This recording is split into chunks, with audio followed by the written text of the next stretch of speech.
Oh my God, no way. Who let this girl in here? Victoria Caldwell's voice cut through the dining room like a knife. Her friend scoffed. Vic, look at that rag. I wouldn't even dress my dog in that. Don't sit near us. I don't want my Chanel bag to get dirty. At the corner table, an elderly black woman in a faded floral dress touched a tear in her sleeve. Her fingers trembled. I'm sorry, I'll leave. A waitress approached. She took the old woman's hand, looked her in the eye. Ma'am, please sit. No one can embarrass you because of what you wear. She turned to Victoria. You should be embarrassed. Not her. Silence. The manager saw everything.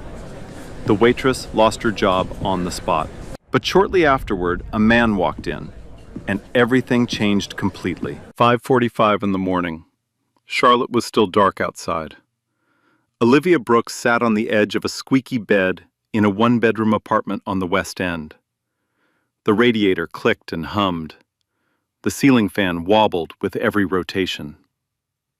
She rubbed her eyes, stretched her neck, and reached for the hair ties on the nightstand.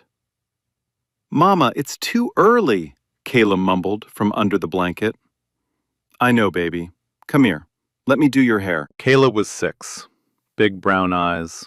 A gap between her front teeth that made her smile look like sunshine. Olivia sat her between her knees and started braiding.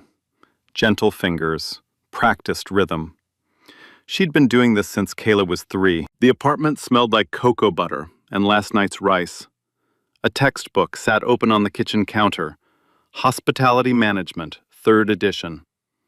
Olivia was halfway through her certification. Night classes on Tuesdays and Thursdays, studying on the bus every other day. She packed Kayla's lunchbox.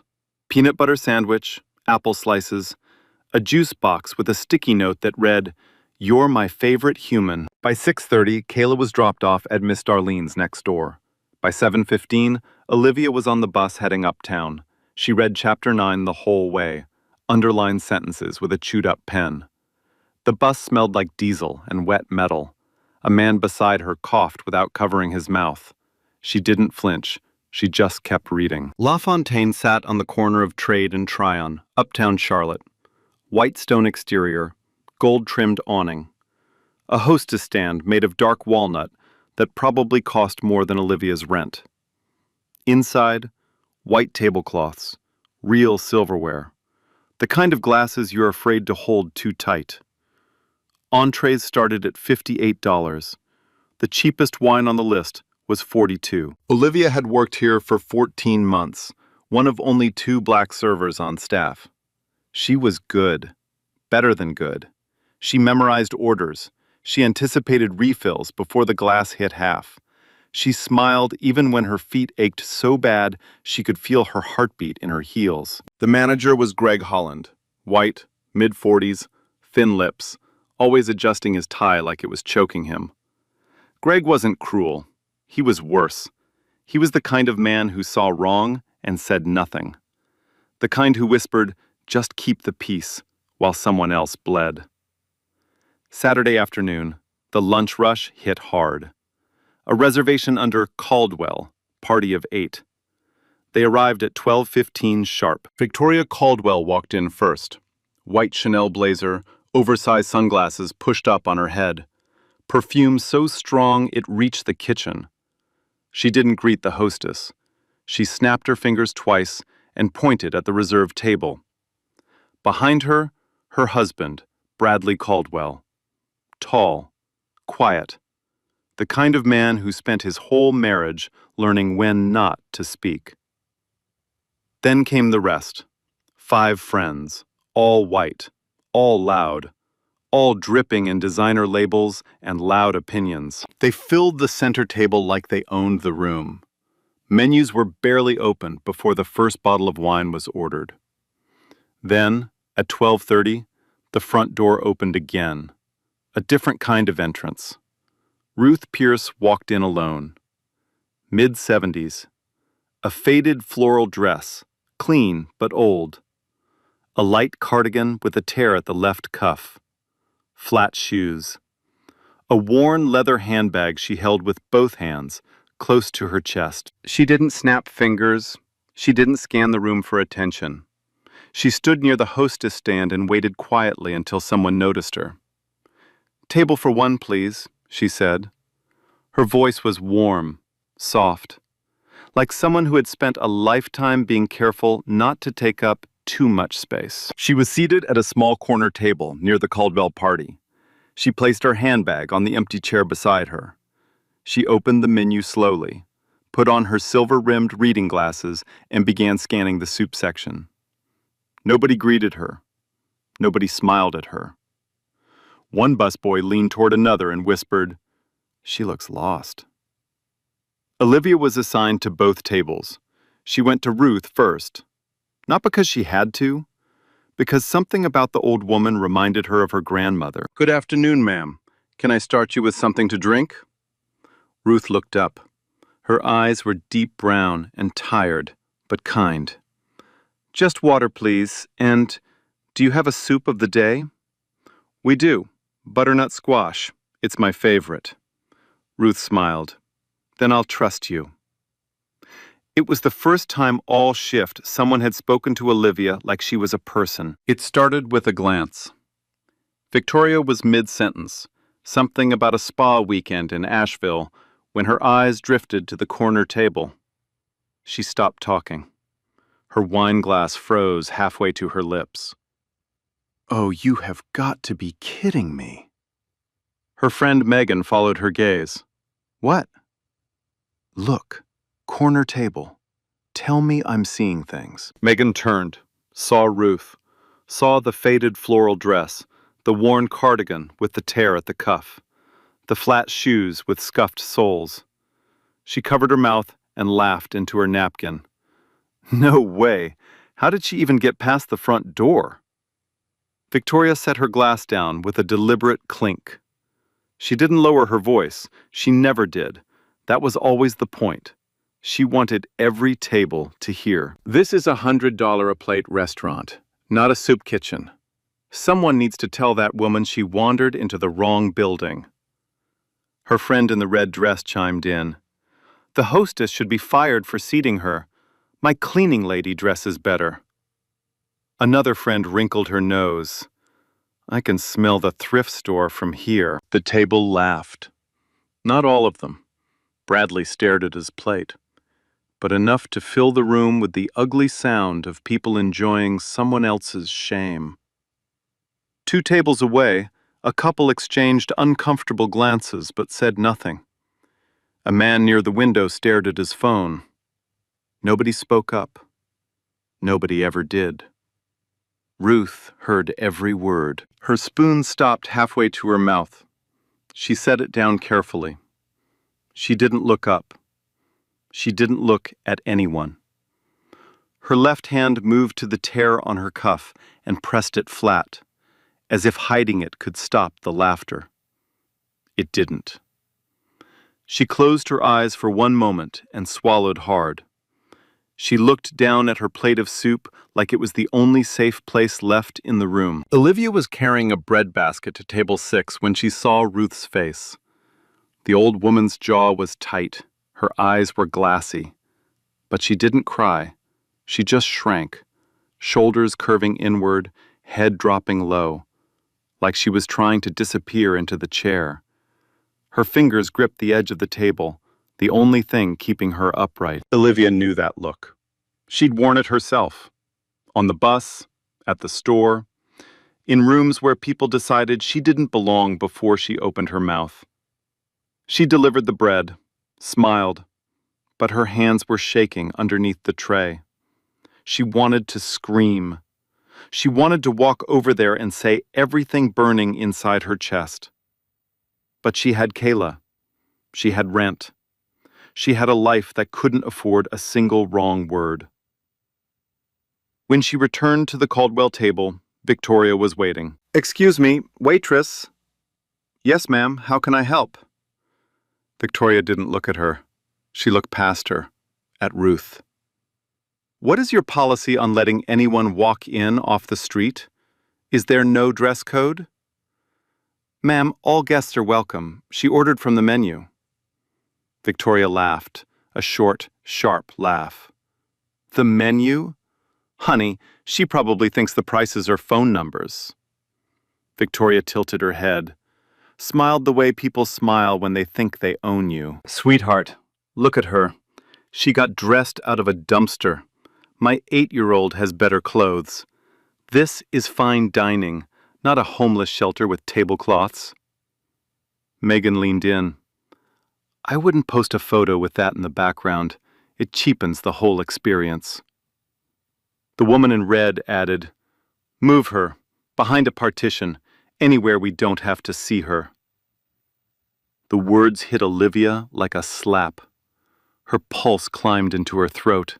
Her mouth went dry. She gripped the tray until her knuckles ached. Don't react. You need this job. Rent is due Friday. Kayla needs new shoes. The electricity bill is late. Don't say a word. I'll speak with my manager, she said quietly. She didn't mean it. She just needed to walk away before something came out of her mouth that she couldn't take back. At the service station, she poured a glass of water and drank it in one swallow. Her reflection stared back from the polished steel, tired, angry, trapped. She gripped the edge of the counter and steadied herself. She looked across the room at Ruth. The old woman had pushed her soup aside. She wasn't eating. Hands folded in her lap, eyes on the tablecloth, breathing slowly, counting breaths to keep from falling apart in front of strangers. Nobody had come to check on her. Not one person. That broke something inside Olivia. She picked up a dessert plate, placed a slice of peach cobbler on it, brown sugar crust, dusting of cinnamon. She carried it to Ruth's table and set it down gently. Ma'am, this is our peach cobbler, on the house, chef's recommendation. Ruth looked up, confused. I didn't order this, honey. I know. I thought you'd enjoy it. Olivia smiled, not the work smile, a real one. You remind me of my grandma. She loved peach cobbler. Ruth's shoulders released. For the first time since sitting down, her face softened. She touched the cobbler with one finger, like it was something precious. That's very kind, sweetheart. Thank you. Take your time, ma'am. Don't worry about anything else. You belong here. A plate of cobbler, a few kind words. But in that room, it was rebellion. And Victoria Caldwell did not tolerate rebellion. Victoria saw every second. Her face twisted. She dropped her fork onto the plate with a sharp clink. Are you serious right now? Olivia turned. Ma'am? I told you she makes us uncomfortable. And you're giving her free dessert? Are we paying for that too? The cobbler is a restaurant courtesy. I don't care. I gave you an instruction. You ignored it. Do you know who I am? Olivia said nothing. Her throat was tight. Her palms were wet. My husband handles real estate for half of Uptown Charlotte. Half. I have the owner on speed dial. One word from me, and you don't just lose this job, you never work in food service in this city again. Clear? Olivia's chest burned. Her eyes stung. But she didn't blink. I understand, ma'am. Good. Get rid of her. Now. Olivia stood still. 3 seconds. 3 long, airless seconds. The noise faded. She heard her own heartbeat in her ears. She could feel every pair of eyes in the room pressing into her skin. Then she said, quietly, clearly, No. Victoria blinked. Excuse me? I said no. She's not bothering anyone. She's eating soup. I won't ask her to leave. Victoria's face turned crimson. She turned to the table. Did you all hear that? The waitress told me no. Megan shook her head. Unbelievable. The woman in red grabbed her phone. I'm calling Greg. She didn't need to. Greg was already walking over. He'd been watching from the host stand the whole time. Watching and doing nothing, the way he always did, until the noise got loud enough to bother him. Is everything all right, Mrs. Caldwell? No. Your waitress refused my request. She's giving food to strangers. She talked back to me. I want her removed. Now. Greg looked at Olivia. She watched his eyes calculate. Doing right versus staying quiet. Staying quiet was cheaper. Always was with Greg. He pulled her aside near the kitchen door. Olivia, what are you doing? My job. Your job is keeping customers happy.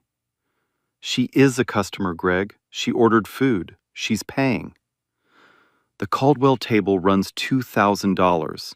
That corner is a $9 soup. Do the math. So her money's worth less because there's less of it? Greg tugged his tie. Let someone else handle the corner. Keep things smooth. Keep things smooth? They're humiliating an old woman, Greg. I didn't see anything. You were standing right there. I didn't see anything. Each word like a door closing. He turned and walked away without looking back. Olivia stood alone by the service station. Her hands trembled, not from fear, from anger. Clean, sharp, undiluted anger. She went back to Ruth's table, refilled her water, straightened the napkin beside the untouched cobbler. Ruth looked up. Her eyes were calm and sad and old, in a way that had nothing to do with age. Baby, you don't need to fight for me. I've been looked at this way my whole life. I'm used to it. Olivia crouched beside the table, eye to eye, voice soft, just for Ruth. Ma'am, with all respect, nobody should ever get used to that. Not you, not anyone. Ruth's lip trembled. She took Olivia's hand and held tight. Her grip was surprisingly strong, like she was holding on to something she'd been waiting a long time to find. You're a good girl. Your mama raised you right. Olivia squeezed back. So did yours, ma'am. Neither of them knew just how true that was. Not yet. Things got worse fast. Victoria didn't let it go. She never let anything go. Losing, even for a moment, even to a waitress, wasn't something she knew how to do. She sat at her table, jaw tight, wine glass refilled, eyes locked on the corner where Olivia crouched beside Ruth like they were old friends. Look at that, she muttered to Megan. She's practically adopting her. Megan snorted. Maybe they're related. They both look like they shop at Goodwill. Victoria's lips curled into a smile that had nothing warm in it. She dabbed her mouth with her napkin, set it down, pushed her chair back slowly. Excuse me, ladies. I need to use the restroom. She didn't need the restroom. She stood, smoothed her blazer, and walked directly toward Ruth's table. Not around it, not past it, toward it. Every step deliberate, every click of her heel on the tile floor measured and precise. Ruth didn't see her coming. She was looking at the cobbler Olivia had brought her, turning the plate slowly. Her water glass sat near the edge of the table, still full. Victoria reached the table and paused. She looked down at Ruth the way someone looks at something stuck to the bottom of their shoe. Then, casually, like she was adjusting her sleeve, she caught the edge of the tablecloth with her fingers and tugged. The water glass tilted, rocked, then fell. Ice water spilled across the table in a clean, cold wave. It soaked the bread plate. It ran off the edge and onto Ruth's lap, onto the faded floral dress, the one she'd worn for 15 years, the one her late husband had given her. Ruth gasped. She pushed back from the table, hands lifting, water dripping from her skirt onto the floor. Her reading glasses slipped down her nose. Oh dear, I'm so sorry, Victoria said. Her voice was loud, theatrical, not sorry at all. But honestly, it's not like that dress could get any worse. If anything, the water's an improvement. Megan burst out laughing from across the room. The woman in red covered her mouth, but her shoulders were shaking. Even a few guests at nearby tables looked away, lips pressed together, doing that thing people do when they want to laugh but know they shouldn't. Ruth stood there, wet, shaking. She pressed a napkin against her dress with both hands, trying to blot the water. Her fingers trembled so badly the napkin kept slipping. She didn't say a word. She just kept pressing. Pressing and pressing like if she could get the water out, she could get the shame out too. She couldn't. Not here. Not like this. Olivia saw it from across the room. She had been clearing plates at table 6 when she heard the glass fall.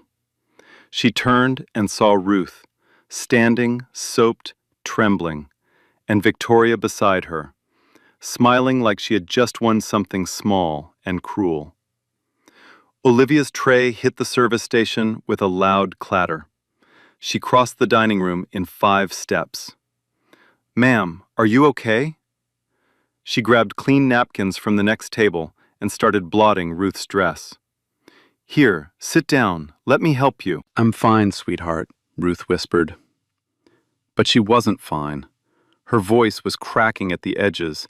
Her eyes were red. Olivia turned to Victoria. This time, her voice didn't shake. This time, she didn't whisper. "That was not an accident. You walked over here on purpose." Victoria raised her eyebrows. "Excuse me? I bumped a table. It happens. Maybe if the tables weren't so close together, this wouldn't be a problem. Maybe if certain people didn't sit where they don't belong." "She belongs here just as much as you do." "Oh, does she? Does she really? Because last time I checked, this isn't a charity cafeteria. This is an establishment, and some of us actually pay to be here." She paid. She ordered. She's a guest. She's an eyesore. Victoria said it without blinking, without flinching, like it was the most obvious truth in the world. And apparently, so is the waitress defending her. The room was silent now. Completely. Even the jazz seemed quieter. Every fork had stopped moving. Every conversation had died. Phones were out, at least 4 of them, screens glowing, recording every word. Greg appeared from nowhere, or rather, from the same nowhere he always hid in when things got uncomfortable. He walked toward them with that tight, controlled smile managers wear when they've already decided to take the easy side. "What's going on here?" "Your waitress is harassing me," Victoria said immediately. "I accidentally bumped a glass, and she's blaming me for it. In front of my friends, in front of the entire restaurant." "She walked over here and—" Olivia started. "Enough." Greg held up his hand. He turned to Victoria. "Mrs. Caldwell, I am so sorry for this disruption. Let me handle it." He turned to Olivia. His voice dropped. "Walk away. Now." "Greg, she spilled water on this woman on purpose. You can see it. Her dress is completely soaked." "I said walk away, Olivia." "Are you serious? She's—" "One more word and you're done for the day. Am I clear?" Olivia's hands were fists at her sides. She could feel her nails digging into her palms. She could feel every eye in the room watching her, waiting to see what she would do next. Victoria wasn't finished. She turned to Greg and delivered her ultimatum. "Greg, I want that woman removed from this restaurant, right now. She's disturbing my party. She's disturbing every guest here.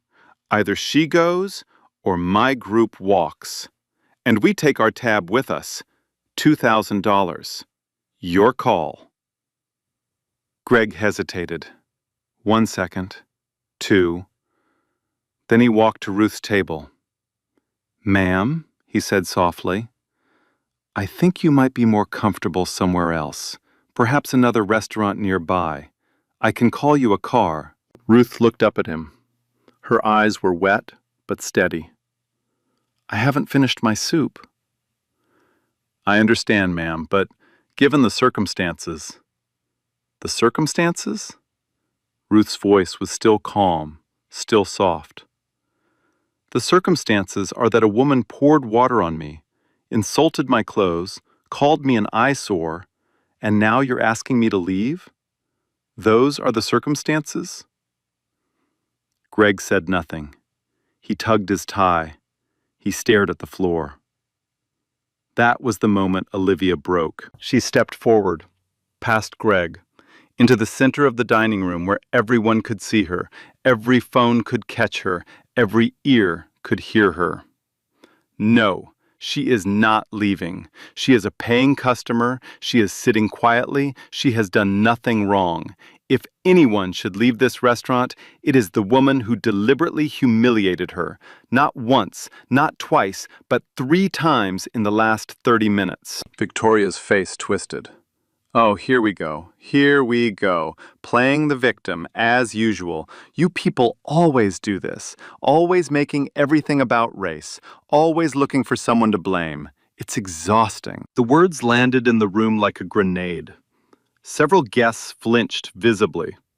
A woman at table 3 put her hand over her mouth. A man near the bar shook his head slowly. The couple by the window exchanged a long glance. The kind of glance that meant they would remember this moment for a very long time. Greg stepped toward Olivia. His face was pale and tight.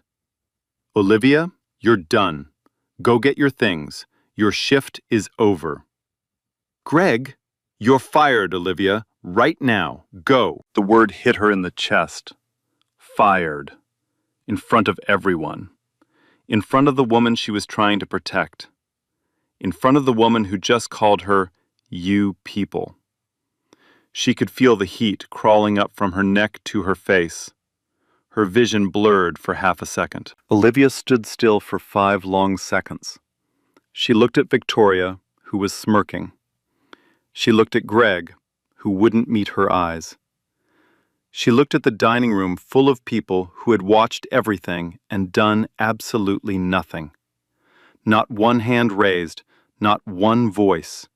Just eyes and phones and silence shaped like cowardice. Then she felt a hand on hers.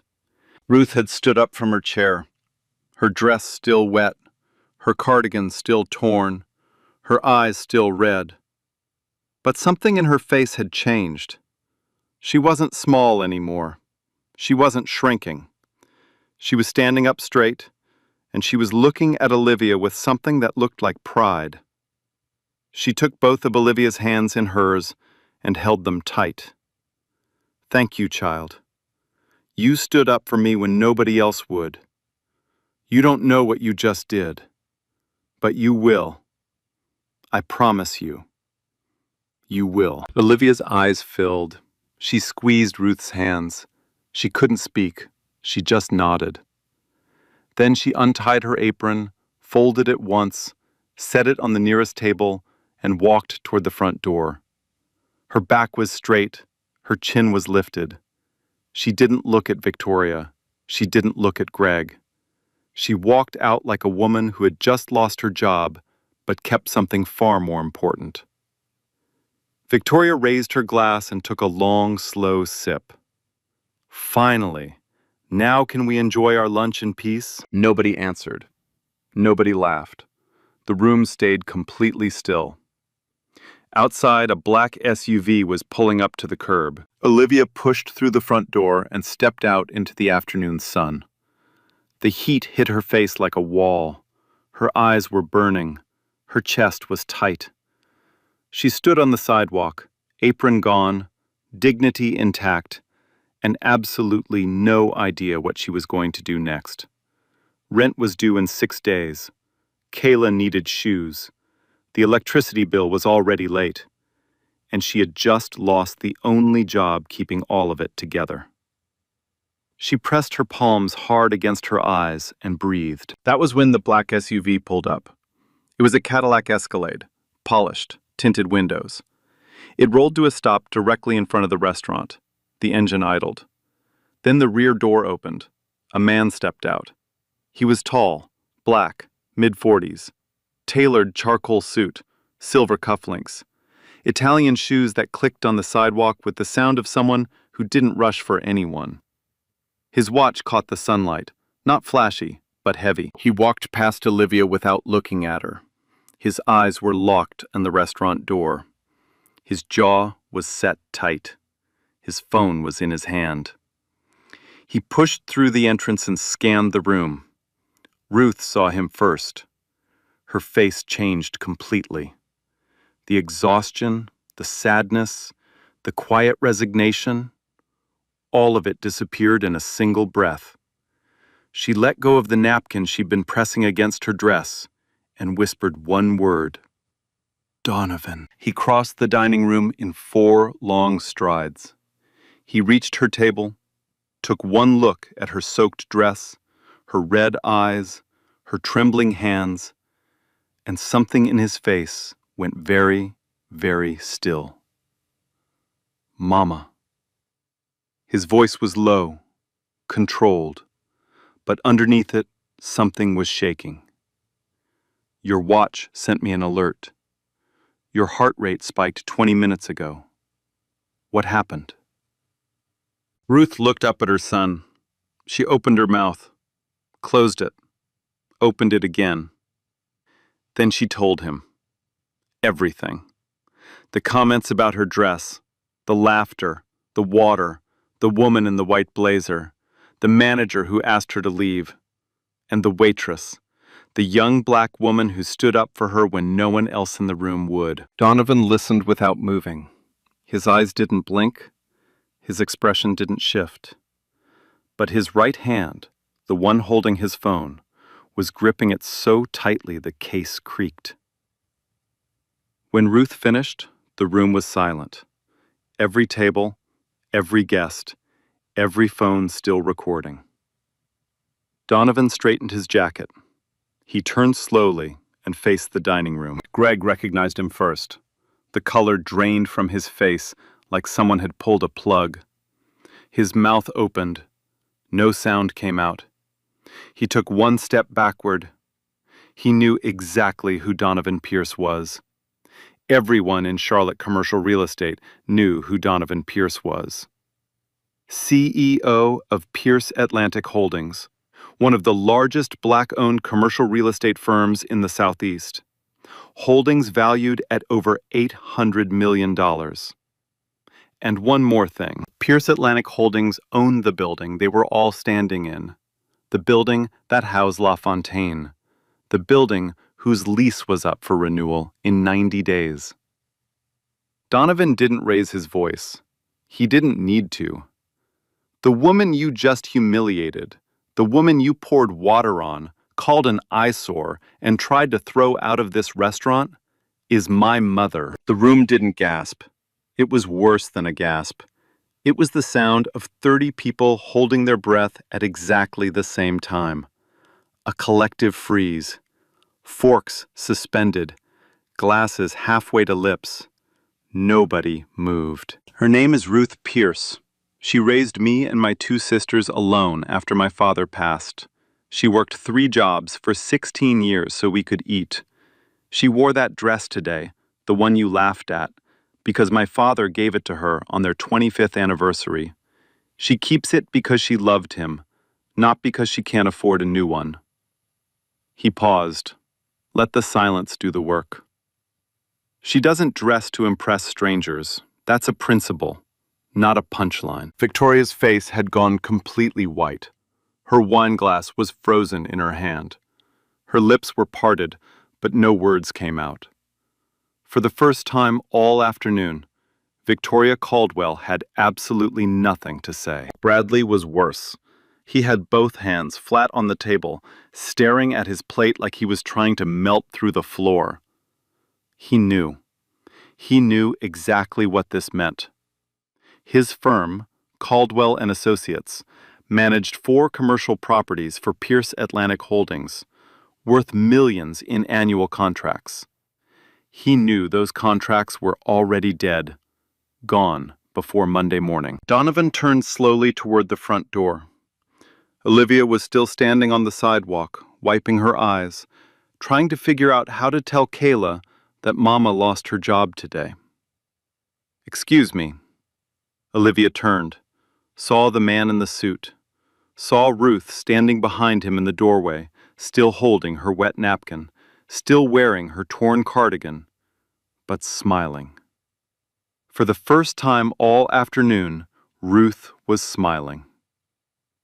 "What's your name?" Donovan asked. "Olivia. Olivia Brooks." "Olivia, you defended my mother when no one else in that room would. I want you to know I will not forget that. Not today, not ever." Olivia looked at Ruth. Ruth looked back. And in that single glance, everything that had happened in the last hour suddenly made sense. Donovan walked back inside. Olivia followed. Ruth was already seated again. Same chair, same corner table, same torn cardigan. But she was sitting differently now, straighter, like something had been returned to her that she'd been missing all afternoon. Greg was the first to move. He crossed the dining room with his hands up. His tie was crooked. His forehead was damp. "Mr. Pierce, I had no idea. I was just trying to manage the situation. If I had known she was your—" Donovan stopped him with one look. "You fired the only person in this room who had a spine. Don't stand here and tell me what you were trying to do." Greg's mouth opened again. Nothing came out. He took a half step back and bumped into a chair. Donovan pulled out his phone. He dialed a number, put it on speaker, and held it at chest level where Greg could hear every word. 2 rings. A voice answered. "Thomas Blake." "Thomas, this is Donovan Pierce." The voice on the other end shifted immediately. Warmer, faster. "Donovan, good to hear from you. What can I do for you?" "I'm standing inside your restaurant right now, La Fontaine. Your manager, Greg Holland, just watched one of your guests get verbally abused, had water spilled on her deliberately, and then asked her to leave to keep the abuser comfortable. When a waitress tried to defend the guest, he fired her on the spot, in front of the entire dining room." Silence on the other end. "The guest was my mother, Thomas." The silence got heavier. "I want Greg Holland gone by Monday. If he's still employed by the time I finish my coffee tomorrow morning, your lease renewal, which is up in 90 days, won't be happening. We'll find a tenant who understands that dignity isn't optional." Thomas Blake didn't hesitate. "Greg is done, effective immediately. I'll call him right now." "You don't need to call him. He's standing right in front of me. He can hear you." Greg's face went gray. His hands dropped to his sides. Thomas Blake's voice came through the speaker, flat and final. "Greg, you're suspended immediately. Don't come back Monday. I'll be in touch with HR tonight." Greg didn't speak. He didn't argue. He didn't even look up. He loosened his tie, turned around, and walked toward the back office. The kitchen door swung shut behind him. Nobody watched him go. Victoria had been sitting frozen at her table. Her friends had gone quiet. Megan was staring at her wine glass. The woman in red was pretending to check her phone. 2 guests had already quietly left the table without a word. Now Victoria stood. She smoothed her blazer and put on that manufactured smile. "Mr. Pierce." She walked toward him with her hand extended. "This has been a terrible misunderstanding. I never meant any harm to your mother. I was simply expressing concern about—" "You called my mother homeless. You mocked her clothes in front of a room full of strangers. You poured water on her dress, a dress my late father gave her. And you threatened a young woman's career for having the decency to say something about it." Donovan didn't take her hand. He didn't raise his voice. He didn't need to. "That's not a misunderstanding, Mrs. Caldwell. That's who you are. Victoria's hand hung in the air for 2 long seconds before she pulled it back. Her smile collapsed like wet paper. She had nothing left. No cards, no leverage, no audience willing to laugh. Donovan turned to Bradley. Bradley was still sitting at the table, both hands flat on the surface, staring at the tablecloth like a man watching his career sink underwater. Bradley, your firm manages 4 of my properties. We'll be reviewing that arrangement first thing Monday morning.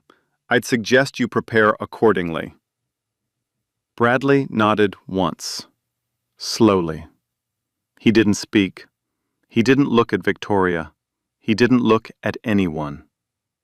Donovan turned back to Olivia. His voice changed, softer now, human. Olivia, your job here is restored as of right now. Thomas Blake will confirm that. But I'd like to talk to you about something else, a position at my company, if you're interested. Olivia blinked. She looked at Ruth, who was smiling and nodding. Yes, I'd be interested. Ruth reached over and squeezed her hand one more time. I told you, child. You didn't know what you did. Now you're starting to. The videos hit the internet before Victoria even left the parking lot. The first clip was posted by a college student sitting near the bar. 43 seconds. Victoria's voice cutting across the dining room. Someone let the homeless in, followed by the sound of a water glass falling. It went up on TikTok at 3:47 that afternoon. By midnight, it had 600,000 views. By Sunday evening, it had crossed 4 million. The second clip was longer, shot by a woman at table 3. It captured the full confrontation. Olivia standing between Ruth and Victoria, Greg firing her in front of everyone, and the moment Donovan Pierce walked in and the room went silent. That one hit Twitter and Instagram simultaneously. News outlets picked it up within hours. The headline wrote itself. Socialite humiliates CEO's mother in upscale restaurant. Waitress fired for standing up. Comment sections exploded. People were furious. They shared the clips with captions like, "This is why we can't stay silent," and "Watch until the end." Strangers tagged Victoria's accounts. They tagged the restaurant. They tagged local news stations and demanded coverage. By Monday morning, every local station in Charlotte had the story. By Tuesday, it was national. CNN ran a segment. The View discussed it for 11 minutes. A clip of Donovan saying, "That's not a misunderstanding, that's who you are," was turned into a meme that spread across every platform. Then the internet did what the internet does. It started digging. Victoria Caldwell's social media history was pulled apart in less than 24 hours. They found a 2021 tweet calling a black-owned bakery in Noda ghetto. They found an Instagram comment from 2022 where she described a neighborhood as not the kind of place you walk through after dark, if you know what I mean. They found a Facebook post from 2023 where she complained about certain people ruining the atmosphere at her country club. A pattern emerged. Clear, undeniable, documented. The professional fallout came next. Pierce Atlantic Holdings formally terminated all property management contracts with Caldwell & Associates on Monday at 9:15 in the morning. 4 properties, $3.5 million in annual revenue, gone with a single email. By Wednesday, 2 more clients had followed. One was a regional bank that issued a public statement saying they could not maintain a business relationship with a firm whose principal's spouse had demonstrated a documented pattern of discriminatory behavior. The other was a commercial developer who simply didn't renew. No statement, no explanation needed. Bradley Caldwell sat alone in his office that Wednesday afternoon and watched 15 years of reputation dissolve in 72 hours. By the end of the month, he filed for legal separation from Victoria. The paperwork was filed quietly. The reason behind it was not.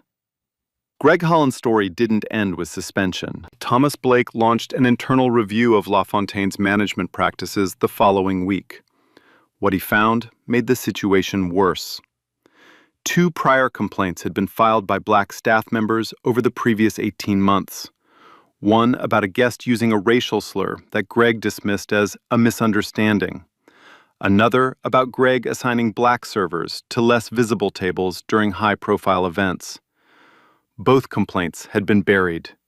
Neither had been investigated. Greg was terminated, permanently.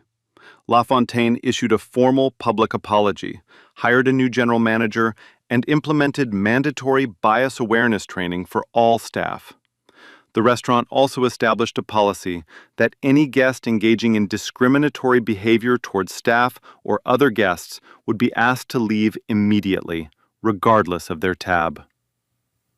Victoria's legal troubles arrived in the 3rd week. Ruth Pierce, with the quiet determination that had defined her entire life, filed a civil complaint against Victoria Caldwell. The charges were intentional infliction of emotional distress and targeted harassment.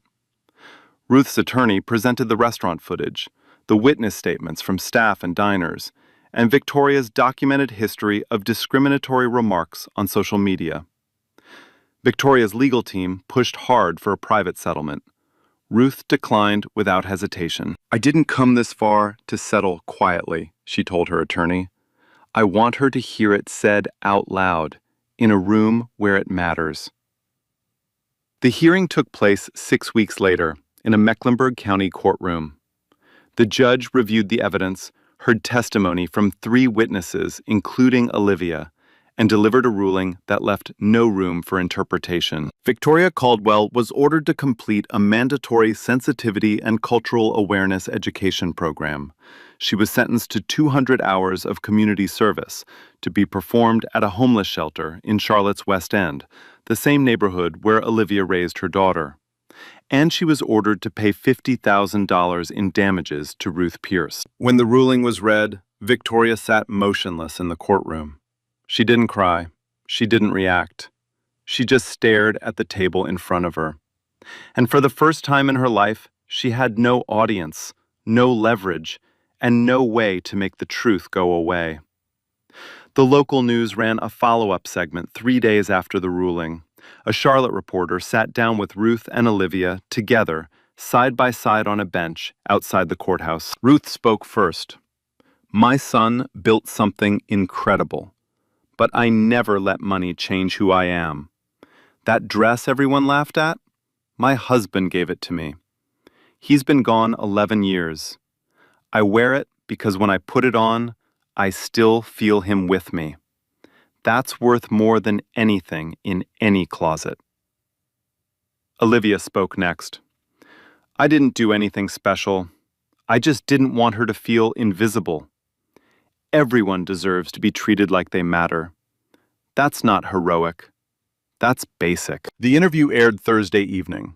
By Friday morning, Olivia had received over 12,000 messages of support from complete strangers all across the country. But the real change had already happened quietly, weeks before the cameras arrived. Donovan Pierce had offered Olivia a position as Client Relations Coordinator at Pierce Atlantic Holdings. The salary was 3 times what she made at LaFontaine. The benefits included full tuition reimbursement. She accepted on her 2nd day. Within 4 months, Olivia completed her hospitality management certificate. She enrolled in a bachelor's degree program at UNC Charlotte for the following semester. Kayla transferred to a better school 10 minutes from their new apartment, a 2-bedroom with a radiator that didn't click. LaFontaine, under new management, made one final gesture. Near the entrance, beside the hostess stand made of dark walnut, they hung a framed photograph. It showed Ruth and Olivia sitting together at the same corner table, smiling. Below it, in simple gold lettering, were 5 words. "Dignity is not a dress code." 1 year later, Olivia Brooks sat at a desk that belonged to her. Not a serving station, not a bus stop bench. A real desk, in a real office, on the 14th floor of the Pierce Atlantic Holdings building in Uptown Charlotte. Her name was on the door. Client Relations Coordinator. On the desk sat three things: a framed photo of Kayla, gap-toothed grin, braids she'd done herself for the first time. A hospitality management certificate mounted in a dark frame, the paper still crisp. And a handwritten note on cream-colored stationery tucked into the corner of her monitor where she could see it every morning. It read, "Thank you for seeing me, Ruth." Olivia picked up her phone. A text from Ruth had come in 10 minutes ago. "Lunch Saturday? I'll wear the dress." Olivia laughed out loud. She typed back one word with a smile. Perfect. They met every other Saturday now. Same restaurant, believe it or not, La Fontaine, under new management. Same corner table. Ruth always ordered soup. Olivia always ordered cobbler. The staff knew them by name. The new manager once said they were the best thing that ever happened to the place. Ruth hadn't changed. She still wore the floral dress when she felt like it. She still carried the same worn handbag. Donovan had offered to buy her an entire wardrobe. Twice. Both times she told him the same thing. "I don't dress for other people's comfort. I dress for mine." She spent 3 mornings a week volunteering at a food bank on the West Side. She sorted donated clothes. She served meals. She talked to people. Not down to them, not past them, to them, the way she always had. Kayla was thriving. New school, new friends, a bedroom of her own for the first time. A teacher who told Olivia at the last parent conference that Kayla had written an essay about her mother that made the whole class go quiet. The title was "The Bravest Person I Know." Olivia had framed that, too. Victoria Caldwell completed her 200 hours of community service at the West End shelter. She folded clothes. She sorted donations. She worked in silence, eyes down, speaking only when spoken to. The staff said she was cooperative. They also said she never once looked a resident in the eye. Whether she changed inside, truly changed, no one could say for certain. But she no longer had a public platform. Her social media accounts were deleted. Her country club membership was quietly revoked. The friends who once laughed at her jokes stopped returning her calls. Bradley finalized the divorce 4 months after the ruling. Victoria moved to a smaller house on the south side of the city and was not heard from again. Some people believe she learned something. Others believe she simply learned to hide it better. The story doesn't pretend to know. Some questions don't have clean endings. But the damage she caused, the policies she forced into existence, the conversations she made unavoidable, the young woman whose life she accidentally changed for the better, those things were real, and they lasted longer than her silence. So here's my question for you. Have you ever stood up for a stranger, even when it could cost you something? Even when nobody else in the room was willing to move? I want to hear your story. Drop it in the comments. Because I believe the people who speak up deserve to be heard just as much as the people they're speaking up for. If this story moved you, hit that like button. Share it with someone who needs to hear it today. And if you haven't subscribed yet, now is the time, because we've got more stories like this coming, and you don't want to miss them. Because sometimes the most powerful thing you can do in a room full of silence isn't to shout. It isn't to fight. It isn't to prove anything. It's just to say, she belongs here, and refuse to look away. Here's what I'll leave you with. Everybody talks about doing the right thing. It's easy to say. It's easy to post about. It's easy to believe it be the one who stand up. But the truth is, most people don't. Not when it costs something. Not when rent is due Friday. Not when your kid needs shoes. Not when the whole room is watching and the boss is telling you walk away. And that's what makes the difference between the people who talk about courage and the people who actually have it. Courage isn't free. It costs you something every single time. And the people who paid that price to risk their paycheck, their comfort, their safety for strangers they've never met. Those are the rarest people on the earth. So, next time you see someone being missed more, in a restaurant, on a bus, in a store, anywhere, don't just watch, don't just feel bad about it later. Open your mouth, say something, even if it's 5 words. Leave her alone, she belongs here. That's all it takes. 5 words that might cost you something today, it will mean everything to someone who needed to hear them. Like, share, and subscribe. Real stories, real justice every week. And remember, dignity is not a dress code. Every person who walks through any door deserves to be treated like they matter. Every single one.